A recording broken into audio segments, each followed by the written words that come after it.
લક્ષ્ય ન્યૂઝ, એક નજર, એક લક્ષ્ય.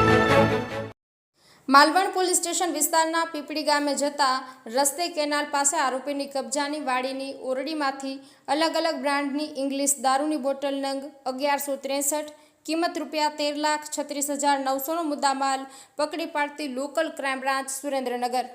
માલવણ પોલીસ સ્ટેશનના પીપળી ગામ જતા રસ્તે કેનાલથી ડાબી બાજુ આરોપીની કબજાની વાડીની ઓરડીમાંથી ગેરકાયદેસર ભારતીય બનાવટના વિદેશી દારૂની અલગ અલગ બ્રાન્ડની 750 mlની બોટલ નંગ 1163, કિંમત ₹13,36,900નો પ્રોહિબિશન મુદ્દામાલ પકડી આરોપી વિરુદ્ધમાં માલવણ પોલીસ સ્ટેશનમાં પ્રોહિબિશન ધારા મુજબનો ગુનો નોંધવામાં આવેલ છે. સંડોવાયેલા આરોપીની યાદી જોઈએ તો આરિફ ખાન નસીબ ખાન મલેક, રહેવાસી પીપળી, મલેકવાસ પાટડી, સુરેન્દ્રનગર. કબજે કરેલ મુદ્દામાલની વિગત: વિદેશી દારૂની અલગ અલગ બ્રાન્ડની 750 mlની બોટલ નંગ 1163, કિંમત ₹13,36,900નો મુદ્દામાલ જપ્ત કરાયો છે. બ્રિજેશ ત્રિવેદી, સુરેન્દ્રનગર.